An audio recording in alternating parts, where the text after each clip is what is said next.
А й правда, крилатим ґрунту не треба. Землі C'est немає. vrai, mais la vérité est que les volants n'ont pas besoin de sol. Il n'y a pas de terre dans le ciel, ils en volent. То буде воля. Il n'y a pas de prêt, Немає пари, ils en grès. то будуть хмари. Il n'y a pas de mariage, alors il y aura des nuages. У цьому, C'est probablement des vrais oiseaux, а як же mais людина? qui des gens? А як же людина? Qu'en est-il d'eux?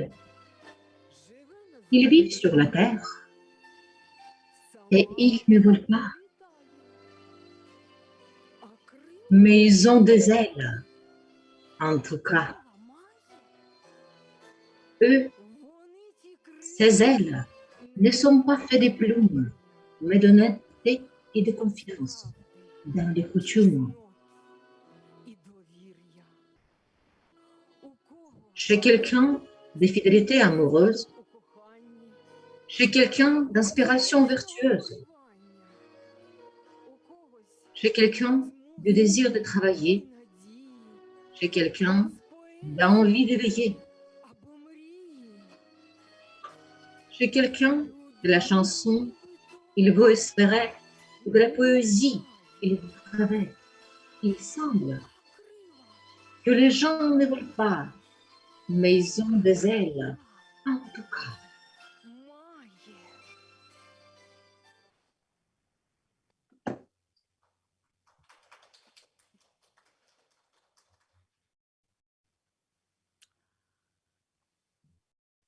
Як намалювати птаха?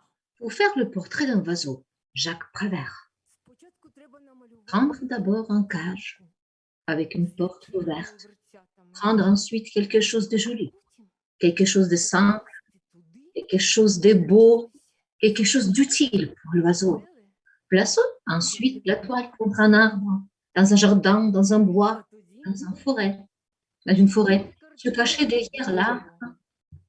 sans rien dire, В лісі sans bouger. або в саду. А потім Parfois, l'oiseau arrive vite, і чекати.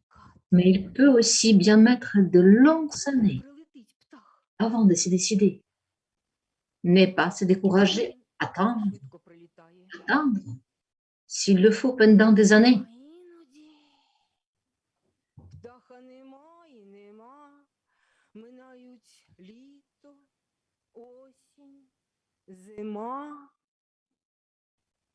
Та ви надії не втрачайте. Якщо треба, рокам, L'éviter sous la lenteur de l'arrivée des oiseaux n'ayant aucun rapport коли avec les réussites du tableau. летить птах, Quand l'oiseau arrive, одним звуком s'il arrive, не зрадить. observez le plus profond silence. Attendre que les oiseaux entrent dans le cage. Et quand il est entré, fermez doucement la porte avec le pinceau. Puis, effacez un à un des barreaux, ayant soin de ne pas toucher aucune plume d'oile d'oiseau. Faites ensuite le trait de l'arbre en choisissant la plus belle de ses branches pour l'oiseau. Prendre ensuite le vert feuillage et les fraîcheurs du vent, la poussière du soleil et le bruit des bêtes, de l'herbe, dans la chaleur de l'été, et puis attendre que l'oiseau se décide à chanter. Si l'oiseau ne chante pas, c'est mauvais signe. Mais s'il chante, c'est bon signe, signe que vous pouvez signer. Alors, vous arrachez tout doucement une plume de l'oiseau et vous écrivez votre nom dans un coin du tableau. І внизу, у куточку, поставте своє ім'я.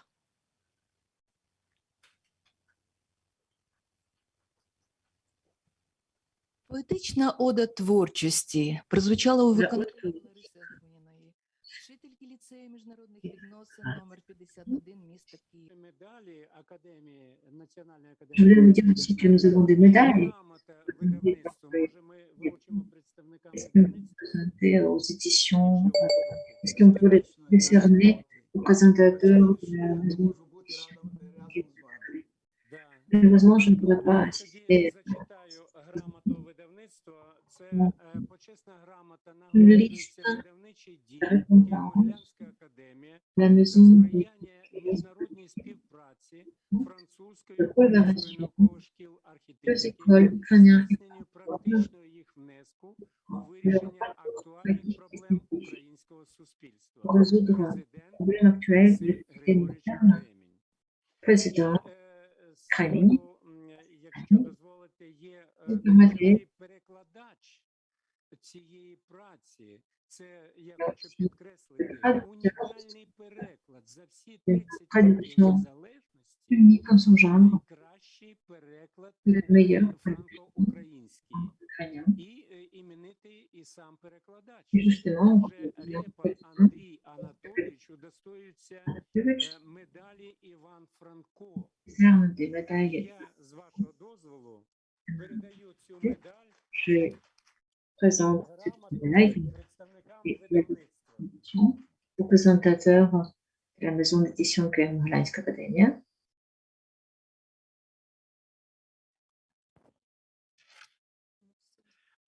І зараз, шановні І учасники, друзі, колеги, перед нами вже давно чекає часу виступу з лекцією. Nous avons Міні-правда-лекція. Шкода, Лекція, malheureusement. 30-хвилинна, але тема її надзвичайно Sujet. актуальна. C'est une Це цифрова культура c'est le і tour постмодерн. et postmoderne Французької школи архітектики учень Школа Альбера Дюрана, de l'élève de Мішель Мафісалі, Мішель почесний Мафісалі, професор le professeur de la Sorbonne. Ну і, пане Мішель, ви готові нас порадувати своїми думками для осмислення? Est-ce que vous êtes prête de nous présenter vos idées?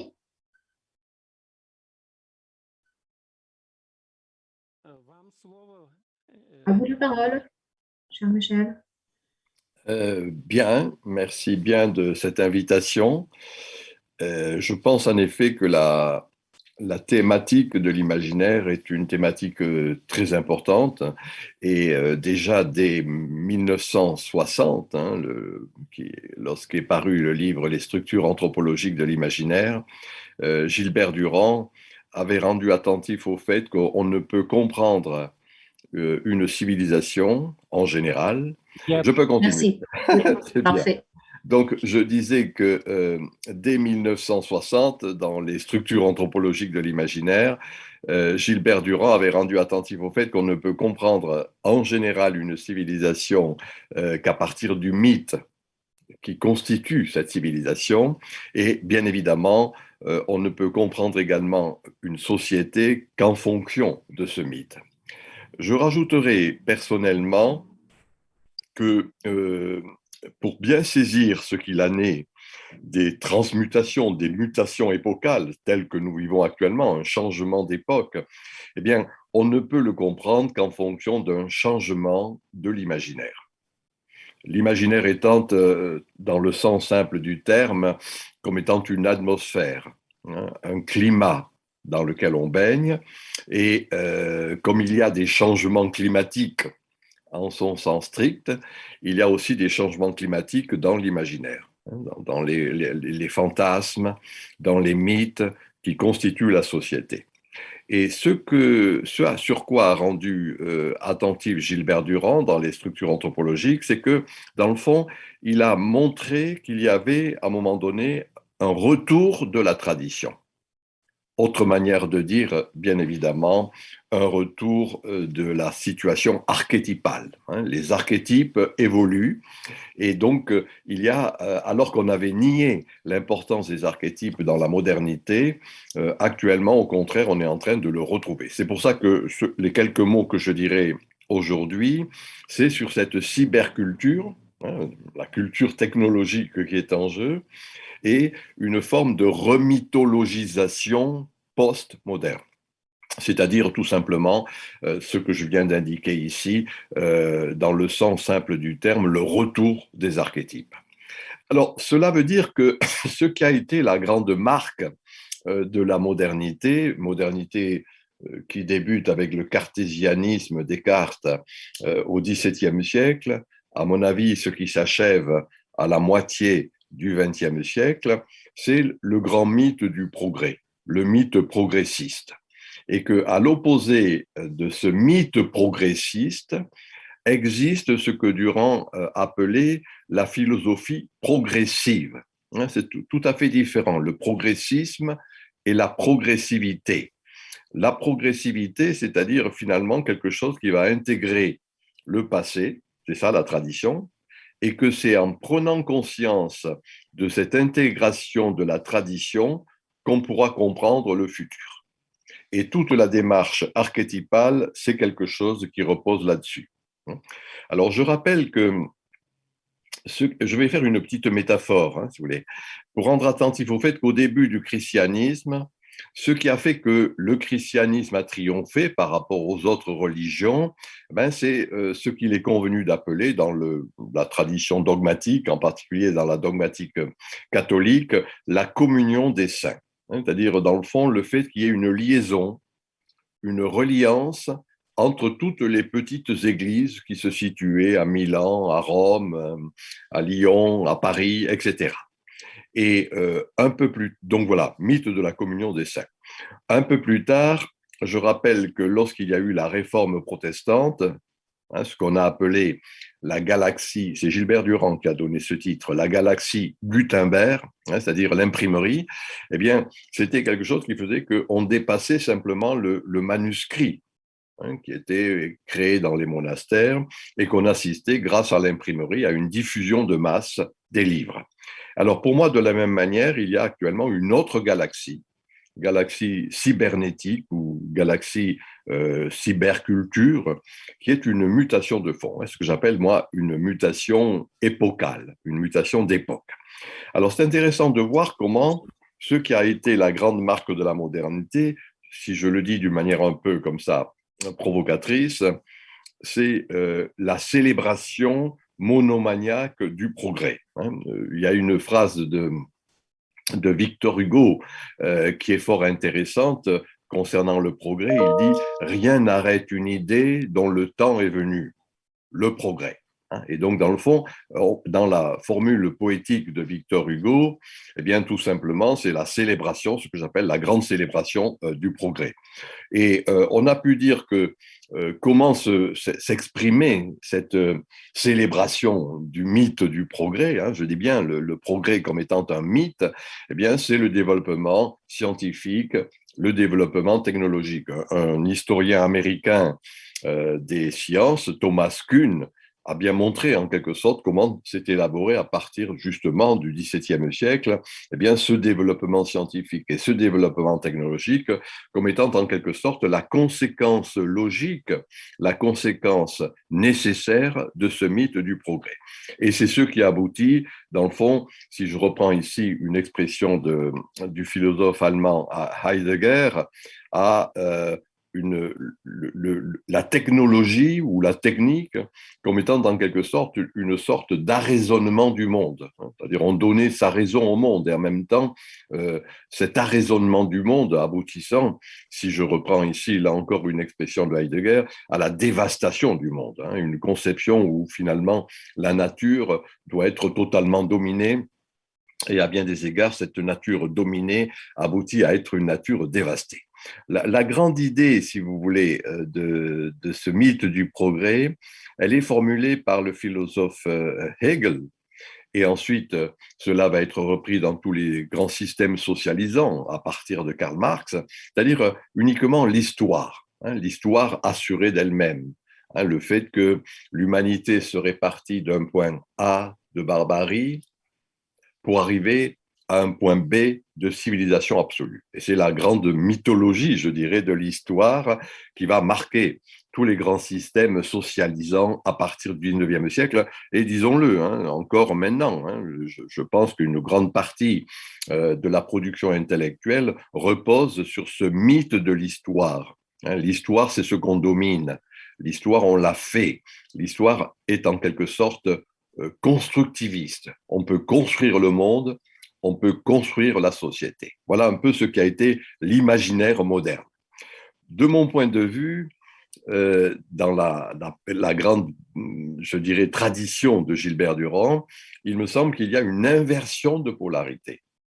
Et c'est ça, fondamentalement, ce que certains, et je suis de cela, appellent la postmodernité. C'est-à-dire une saturation, c'était le sociologue américain d'origine russe qui s'appelle Pitirim Sorokin, qui a parlé de ce mot de saturation. L'idée de saturation, c'est-à-dire en quelque sorte une métamorphose.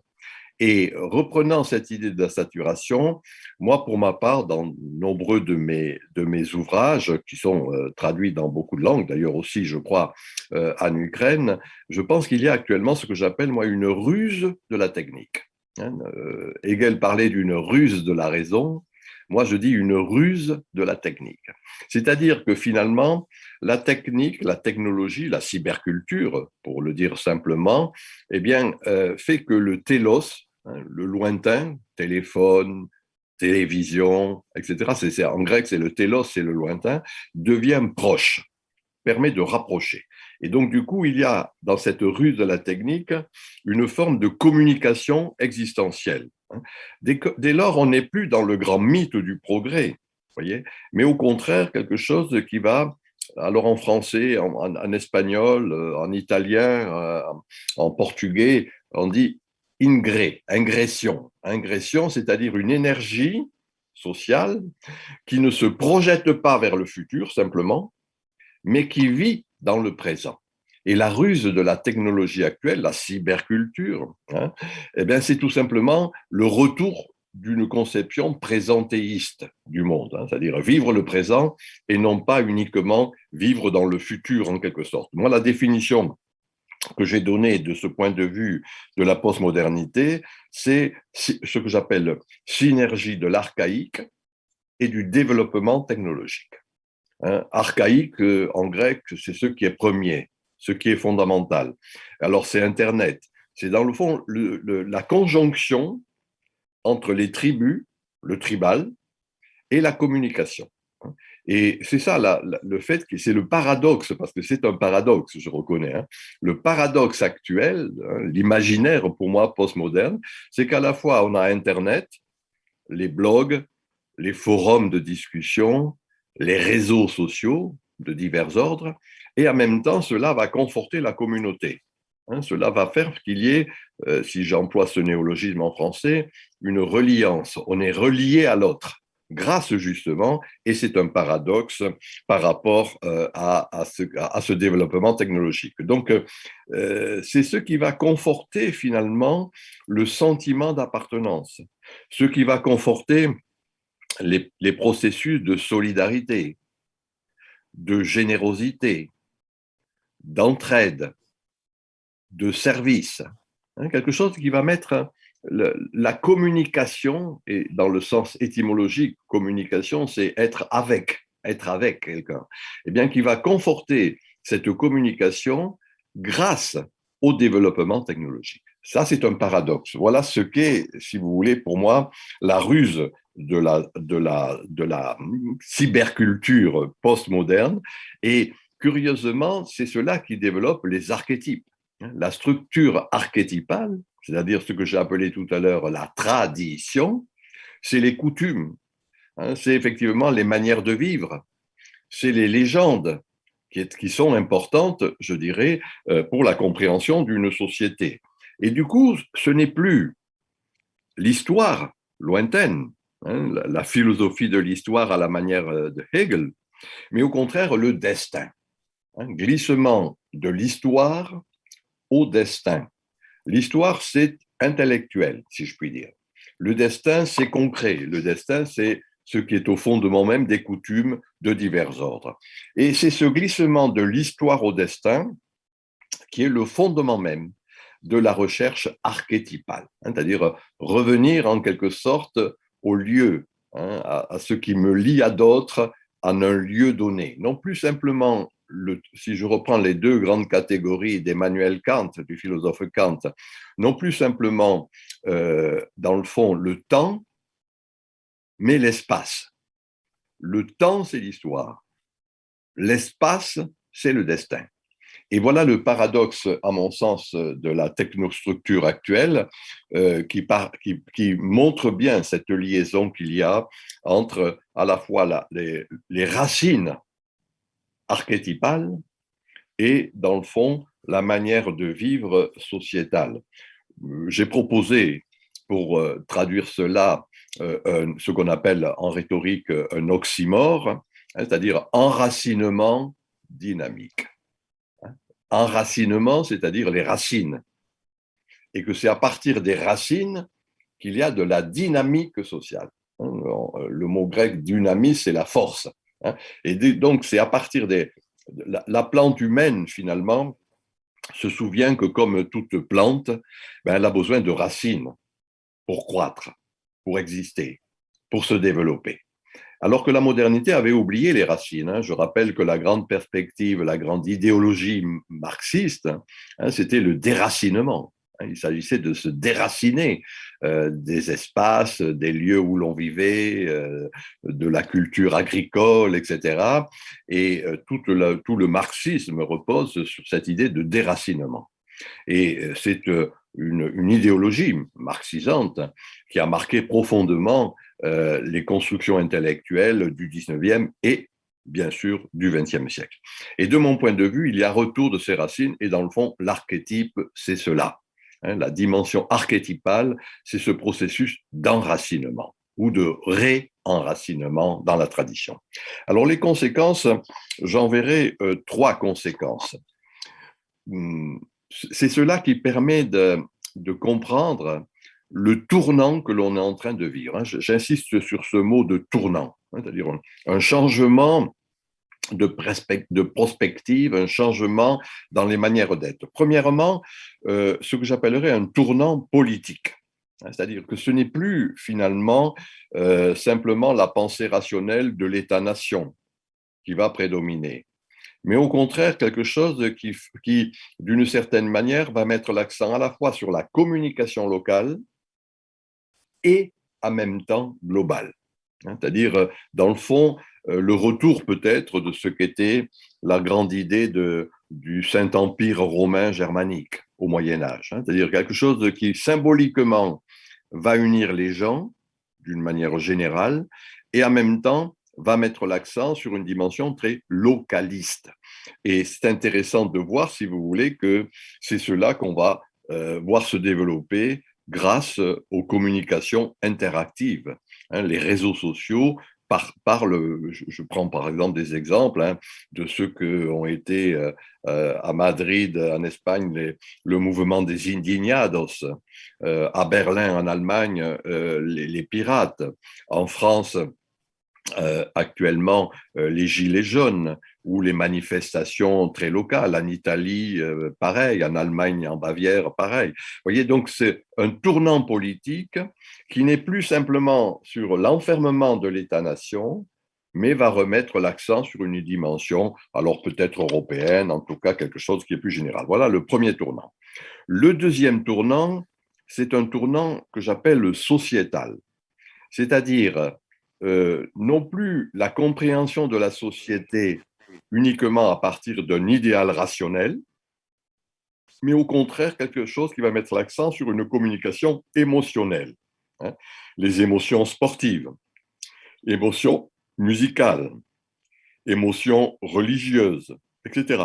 Et Durkheim, d'ailleurs, avait montré l'importance de ces émotions. Il appelait ça, il y a un concept durkheimien qui est très important, effervescence. Les effervescences, c'était les partages des passions, partage des affects, partage des sentiments, partage, encore une fois, justement, de tout ce qui était les coutumes, en quelque sorte, locales. Et alors là, le paradoxe encore, c'est que justement, ce tournant sociétal, eh bien, il se fait au travers des rumeurs, je dirais même si on emploie un mot, c'est Baudrillard qui disait la viralité. La viralité, ce n'est pas uniquement le virus de la maladie, c'est le virus informatique, d'une certaine manière. Et on voit bien comment c'est le deuxième tournant, c'est-à-dire comment cette technologie, cette ruse de la technique, si je reprends l'expression que j'ai proposée, va contribuer à développer des éléments affectuels. Des éléments, le mot d'ailleurs, qui est un néologisme qui a été proposé par Max Weber, émotionnel. Émotionnel, c'est une ambiance dans laquelle on baigne, et ça, grâce au développement technologique. Et le troisième tournant, le troisième changement qui est en train de s'opérer, que l'on voit en particulier d'une manière très forte, et c'est important d'y être attentif, dans la culture des jeunes générations, c'est l'importance du sensible, l'importance du corps, l'intensité des relations. Et là encore, la multiplication des réseaux de communication, les chaînes thématiques, les clubs informatiques, toutes ces dimensions-là ont une connotation ludique, festive, onirique. Vous voyez, ce n'est plus simplement le grand rationalisme moderne, qui a été, je dirais, la grande marque depuis Descartes jusqu'à Taylor aux États-Unis dans les années 20, mais au contraire, quelque chose qui va mettre l'accent, bien évidemment, sur ces dimensions que j'ai dit. Fête, jeu, rêve. Or, c'est le fondement même de l'imaginaire. C'est ce que j'appelais tout à l'heure le mythe. Et donc, le vrai changement du mythe qui est en jeu actuellement, il est exactement là-dessus. Voilà, je dirais, parce que je reconnais que c'est un paradoxe. Je rappelle d'ailleurs que Goethe disait que quand il y avait un changement de civilisation, c'était toujours paradoxal. C'est-à-dire, il y a du paradoxe. Et le paradoxe, c'est justement la remythologisation de nos sociétés. Remythologisation. Non plus simplement le grand rationalisme, mais l'importance des archétypes. Et c'est pour ça que, d'une manière un peu comme ça métaphorique, en référence à ce que je disais tout au début, c'est-à-dire en parlant de ce dogme chrétien de la communion des saints, c'est-à-dire les gens qui sont unis les uns par rapport aux autres, je dirais que Internet, la cyberculture contemporaine, eh bien, c'est la communion des saints post-moderne. C'est-à-dire quelque chose qui permet véritablement qu'il y ait une forme de liaison. Alors, quelqu'un comme Edgar Morin, par exemple, a bien mis l'accent sur ce qu'il appelle la noosphère. L'idée de noosphère, c'est une sphère de l'esprit, si je puis dire ainsi. Et le phénomène, l'encyclopédie Wikipédia, d'une certaine manière, c'est une noosphère. Voilà, à mon avis, ce qui me paraît intéressant d'observer dans cette remythologisation, qui me paraît intéressant d'observer dans ce retour des archétypes, dans le débat intellectuel, et puis très concrètement dans la vie quotidienne. C'est-à-dire, c'est intéressant de voir comment, moi je connais l'exemple, bien sûr, des pays que je connais bien, la France, l'Espagne, l'Italie, le Portugal, le Brésil, de voir comment il y a retour de ces dimensions traditionnelles, dans le sens fort du terme. En latin, le mot tradition, ça veut dire qu'on transporte ce qui a été donné. Donc, on n'est plus simplement dans l'idée du construit, qui a été la grande idée marxisante. On construit le monde, on construit la société. Mais le donné, je fais une différence entre le construit et le donné. Le donné, c'est ce qui est là, ce avec quoi, qui vient de très loin, qui est encore une fois ce qu'on peut appeler une mémoire immémoriale. Alors voilà, si vous voulez, c'est ma conclusion, ce que je pouvais apporter ici à votre débat, ce que j'appelle, moi, la ruse de la technique postmoderne. J'insiste sur ce mot de ruse, il faut bien le traduire, c'est-à-dire quelque chose de ce à quoi on ne s'attendait pas finalement. La technique, en quelque sorte, avait désenchanté le monde, si je reprends l'idée weberienne de désenchantement du monde. Et là, curieusement, la technique est en train de réenchanter le monde. Pourquoi? Parce que tout simplement, elle remet l'accent sur cette idée d'être relié, hein, d'être en relation avec les autres sous des formes multiples et diverses. Et cela est en train de recréer, et c'est peut-être cela la magie de l'imaginaire, hein, c'est ce que Gilbert Durand avait bien montré, le retour d'un ordre symbolique. Il faut insister sur ce mot, un ordre symbolique. Un ordre symbolique, c'est un ordre archétypal. Encore une fois, revenons aux étymologies grecques, le symbole, c'est ce qui munit à l'autre, ce qui fait qu'il y a une chaîne en quelque sorte, et c'est cet ordre symbolique qui pour moi participe du réenchantement du monde, qui est la marque même en quelque sorte véritablement de l'archétype et du retour des archétypes. Je vous remercie.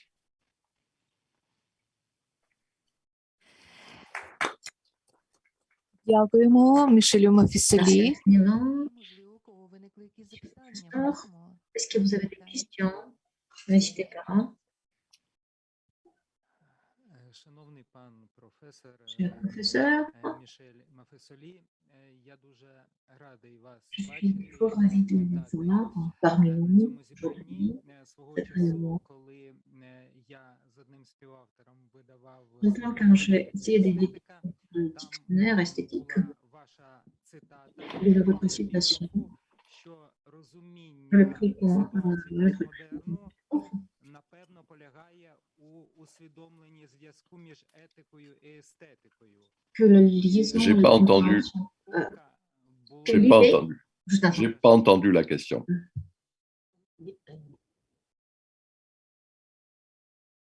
Добре. Я надзвичайно радий її вітати вас, шановний пан професор Je suis Мішель. fort ravie de vous voir parmi nous. Часу, коли Simplement, quand j'ai édité le dictionnaire Світланою Криловою, професором, avec le professeur de Sylvain Krylova, словник етика та nous avons un естетика, dictionnaire е, éthique et в esthétique. епіграфу ми про Comme це épitaphe, on a pris votre citation, що, можливо, ключ до розуміння que ситуації la clé de compréhension du postmodernisme entre les relations et- І ця думка була éthique тоді et esthétique. Cette idée, c'était très heuristique à l'époque, Але зараз mais maintenant, я хотів би задати питання, je voudrais poser une question qui est liée problématique de technologie, mythologie et d'archétype. Si on reconnaît que la technologie même, ce sont nos voyageurs, des voyageurs qui nous accompagnent, qui sont à côté de l'être humain depuis des générations, depuis des siècles. Est-ce qu'on peut dire que technologie crée les stéréotypes et comportements et mythologie crée et présente?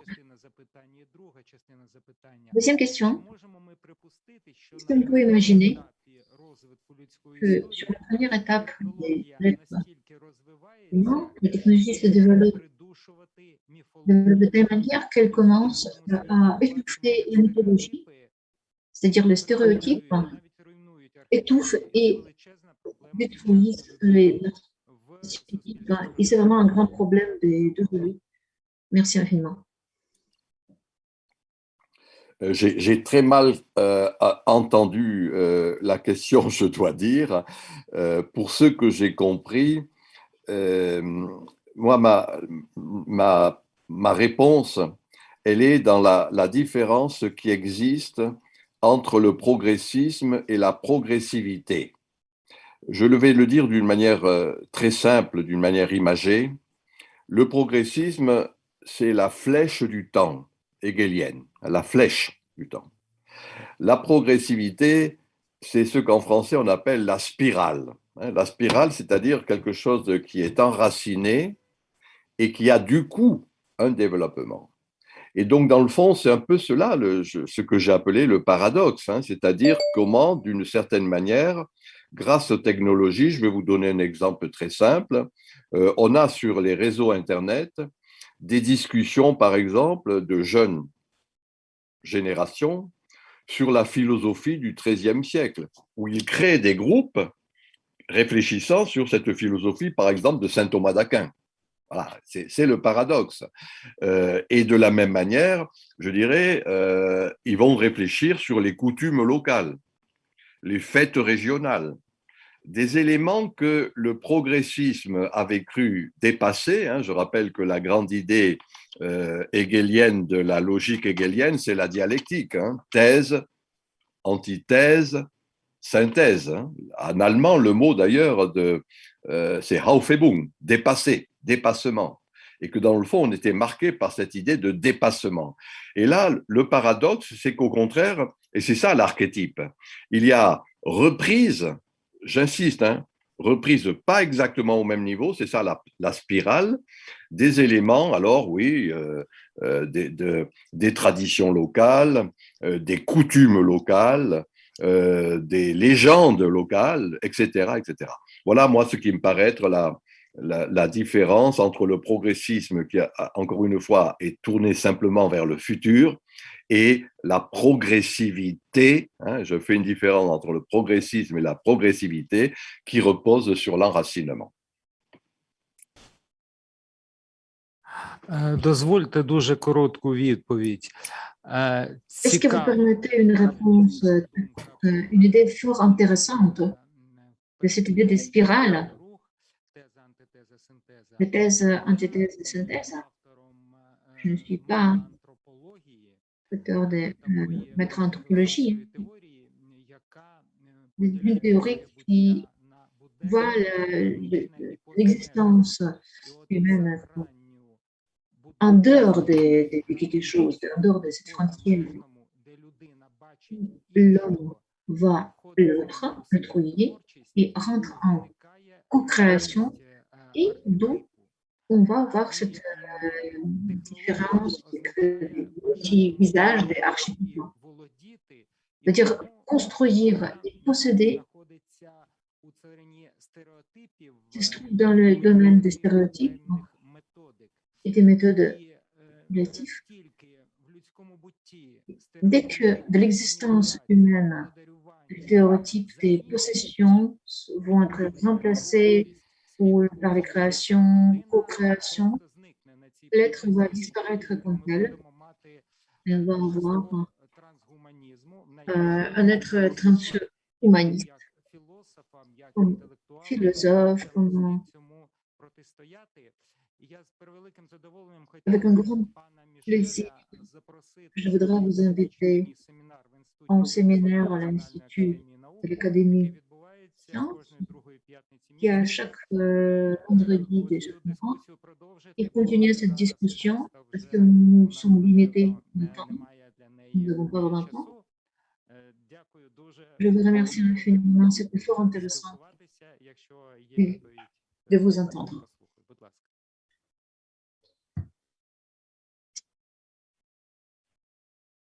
Si vous avez les réponses, je suis... Je réponds juste moi ce que je peux rappeler, puisque c'est l'objet de notre débat là aujourd'hui. Je rappellerai tout simplement le titre du livre de Gilbert Durand. On n'y prête pas assez attention. Structure anthropologique, hein, structure. Hein. Et le mot structure insiste bien, je dirais, sur ce qui est en quelque sorte les racines. Hein.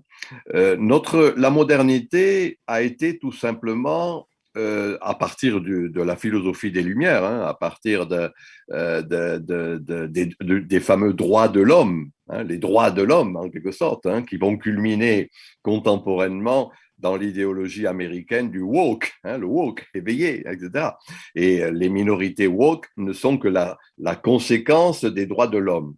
Les structures rappellent que avant les droits, il y a des devoirs, hein, c'est-à-dire il y a des obligations. Il y a quelque chose qui est de l'ordre de la tradition. Voilà. Et donc, moi, ce n'est pas une réponse, hein, c'est une réaction à ce que j'entends, hein, c'est-à-dire qu'il faut revenir à cette idée de structure. Voyez. Et là encore, on peut faire une petite distinction sémantique. Autant la sociologie moderne, la philosophie moderne, etc., a mis l'accent sur la réalité, qui avait une dimension très économique, en quelque sorte, hein, autant la thématique de l'imaginaire met l'accent sur le réel. Hein. La réalité, c'est le matérialisme économique. Le réel, c'est encore une fois tous les fantasmes, hein, tous les rêves, hein, tous les mythes.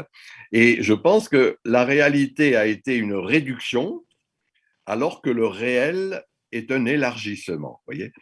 Et Weber l'avait bien montré d'ailleurs. Hein, quand il avait montré, la phrase de Weber, pour définir le développement de la société capitaliste à partir du protestantisme, avait dit « On ne peut comprendre le réel qu'à partir de l'irréel ». L'irréel, ben, c'est justement tous ces fantasmes, tous ces mythes, etc. D'où, bien sûr, l'importance de l'imaginaire.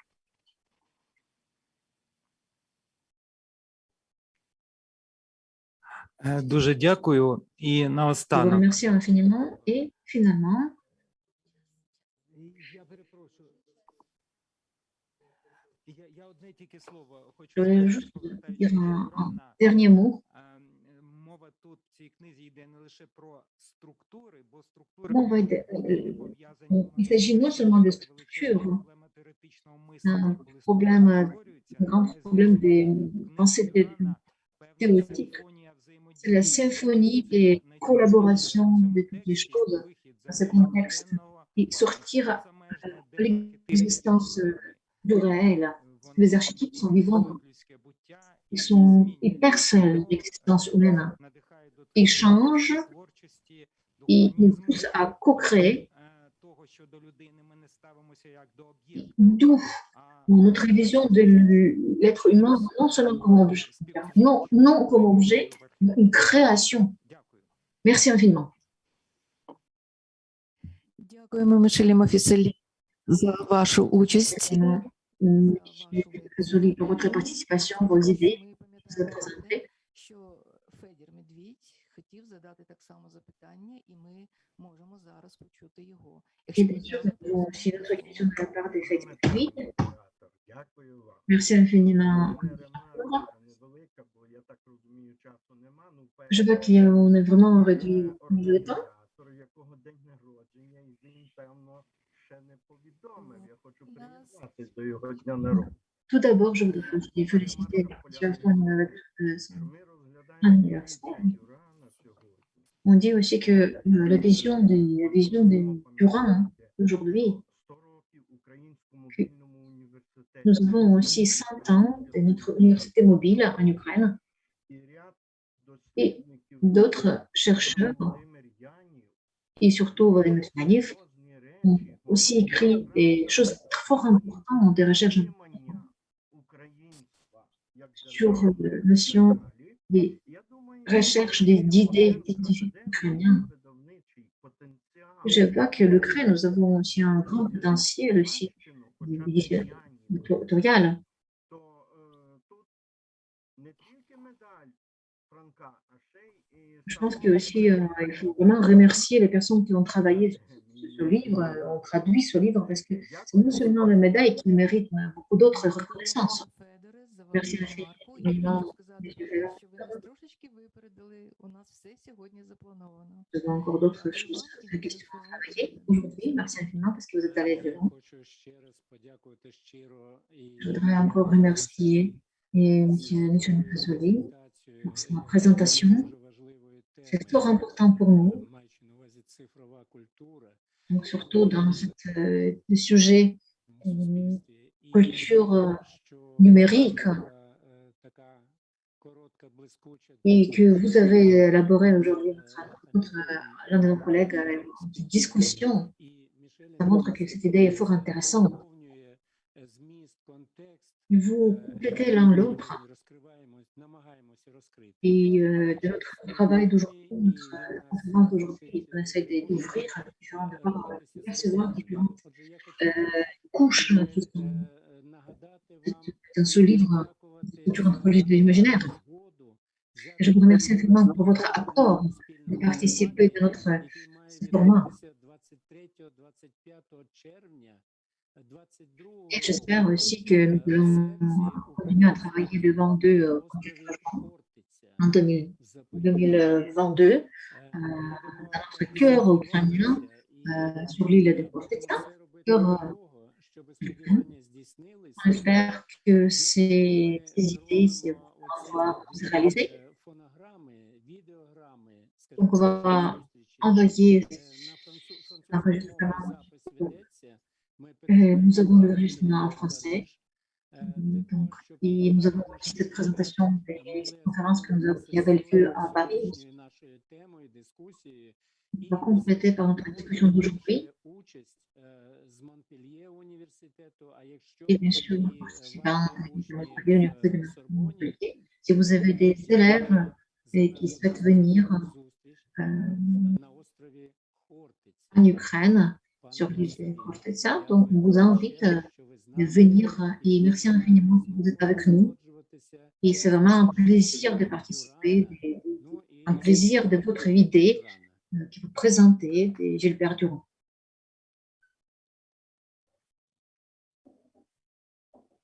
Дякуємо ще раз. Merci І infiniment. рухаємось далі. І ви Швидко. continuez. Я сьогодні вже зауважила на тому, що J'ai remarqué найближчим aussi часом que Українській prochainement, технологічній академії notre académie ukrainienne буде відзначати свій va célébrer 30-річний 30 ans.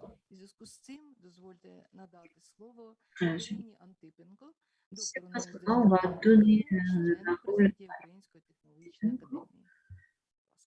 qui est le membre de l'académie. Merci infiniment. По-перше, Tout хочу d'abord, привітати. Це je дуже voudrais серйозне зібрання, дуже серйозна féliciter cette інтелектуальна réunion des gens яку веде professionnels наш модератор et сьогодні. qui est А організатор цієї et теми organisateur сьогоднішній у нас Едуард Андрійович Ashmanin має день народження. І у мене qui a є, présidé son по-перше, у мене є від anniversaire. президента нашої академії De la part de notre président de notre académie, і президії нашої є доручення привітати і нагородити і подякую J'ai une Українській mission технологічній академії à remercier de notre part de notre académie сумлінну і плідну працю на благо qui a України.